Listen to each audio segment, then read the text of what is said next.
Technology skills are essential for many everyday tasks.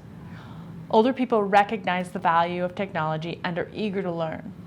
New technology users need a little extra help getting started. This program pairs volunteer technology trainers with adult learners to provide individualized lessons. This program creates an opportunity for self-paced learning, allowing the adults to receive as much or as little help as they require to enhance their technology skills. We are going to learn strategies to teach people technology, increase our understanding of how aging or disability can impact our technology learning experience, and learn ways to enhance the learning experience of new technology users. We must practice to learn new skills. Think about when we first learned to ride a bike. Few of us were able to ride a bike on our first attempt. We had to learn to balance, pedal, and steer. We had to practice. The same is true for technology. Up until recently, technology was not a required skill in the workplace. As a result, some of the adults who will be asking us for help have little experience using technology. In contrast, most of us born after 1980 grew up with technology as a part of everyday life. As volunteers in this program, we have had at least 10 years practicing and using technology. We understand technology language and are comfortable experimenting and trying things out until we accomplish our goal. We are also able to visualize technology in our head. Without looking at the device, we can see what the screen will look like when we turn it on. We can mentally see how the screen changes when we swipe left or right. In essence, we have a mental map or picture of our device with a key to tell us what all the symbols mean. The reason we can do this is because of the amount of time and experience we have using technology. Now imagine we are trying to find a restaurant in an unfamiliar town with a foreign language on all the signs. That's what learning technology can be like for new users. Now let's consider what some of the technology older people may have encountered. DOS was the predecessor to the graphic operating system we use today. Essentially, it was a blank screen with a single cursor flashing. If we wanted to open a program, we had to know the exact command to type. If we typed the wrong command, we could delete everything. The computer didn't ask if we were sure we wanted to delete the hard drive. It just did it. Think about the last time we deleted a photo off our smartphone or computer. How many times did it ask us if we were sure we wanted to delete the photo? Technology today is much more forgiving than it was in the past. Rarely will pressing one button result in an irreparable error. One thing we will be doing as volunteer technology trainers is building confidence in the adult learner to explore and try new things. Let's revisit technology language. An entire language has emerged as a result of technology. To complicate matters, some of the language we use to talk about technology has non-technology meanings. Consider words like post or tag. A post holds up a fence, and tag is a game we play in the park. Understanding the vast amount of language associated with technology is critical as we teach new technology users. This is not to suggest that we give technology vocabulary lessons. As volunteer technology trainers, we have to be aware of technology words and their non-technology meanings. Because of the unique nature of technology, we want to provide some strategies for teaching new technology users. As we discussed, technology has a complex language used to describe it and the task we do with it. To help new users, be sure to use the same word to describe what we are teaching.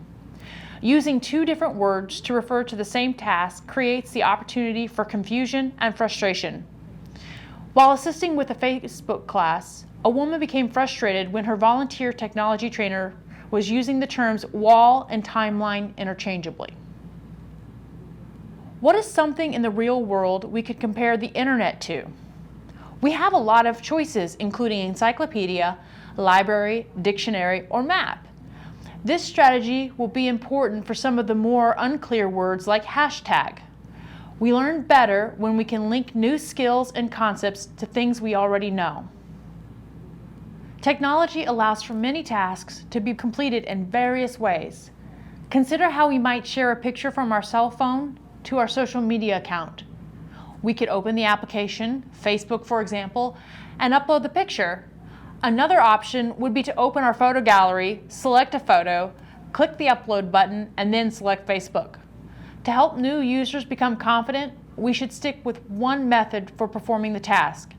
As the adult learner becomes more proficient, they may be ready to learn alternate ways to do things.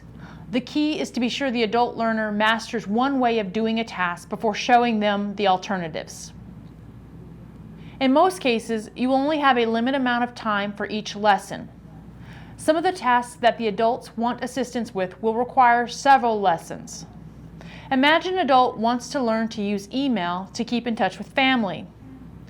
Email doesn't seem like a big task, but it can be depending on how much experience the adult learner has. Email includes composing messages, adding attachments, typing email addresses, adding people to address book, reading emails, blocking unwanted emails, unsubscribing from email lists, and much more. All of these tasks cannot be taught in a single lesson.